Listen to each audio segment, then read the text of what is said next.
Praise lord. దేవుని నామానికి మహిమ కలుగును గాక. ఎలా ఉన్నారమ్మా? బాగున్నారా అందరూ? దేవుడు మిమ్మల్ని దీవించి ఆశీర్వదించును గాక. దేవుని యొక్క మహాకృపను బట్టి ఇక 2024 సంవత్సరంలో మరి 11 నెలలు గడిచిపోయినాయి. 12 నెలలు అంటే చివరి నెలలో ఉన్నాము.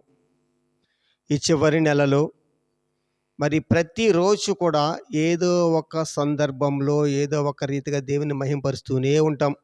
క్రిస్మస్ ఆరాధన ద్వారా కావచ్చు, అలాగే కృతజ్ఞత కూడుకుల ద్వారా కావచ్చు, ఏ రూపే అయినా కానీ ఏదో రకంగా దేవుని స్తుతిస్తూ ఆయనకి కృతజ్ఞతాస్తుతులు చెల్లిస్తూనే ఉంటాము, ఉండాలి కూడా. ఎందుకంటే గడిచిన మరి ఆ నెలలన్నీ కూడా దేవుడి తన రెక్కల చాటున భద్రపరుచుకున్నందుకు గాను ఆయనకి కృతజ్ఞతాస్తుతులు చెల్లించుకోవాల్సిన బాధ్యత, భారము మన మీద ఉంది. అపొస్తలుడైన పౌలు గారు చెప్తున్నారు కదా, ఇక దశలోనికి రాసిన పత్రికలో రాయబడింది కదా, ప్రతి విషయంలో కృతజ్ఞతాస్తుతులు చెల్లించుడి అని వాక్యం చదివిస్తూ ఉంది కదా.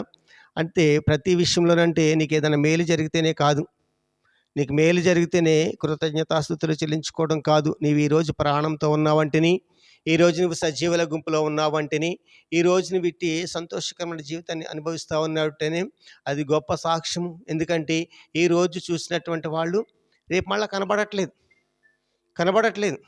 నేను చూసినటువంటి వారు ఈవేళ కనబడట్లేదు.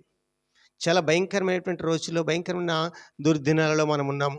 కనుక ప్రతి క్షణము కూడా మనల్ని కాచే దేవుడు, చూసే దేవుడు మనతో ఉన్నాడన్న సంగతి మనము జ్ఞాపకం చేసుకోవాలి. అయితే ఈ యొక్క పయనములో, ఈ ఆత్మీయ ప్రయాణములో మనకెన్నో సమస్యలు వస్తూ ఉంటాయి.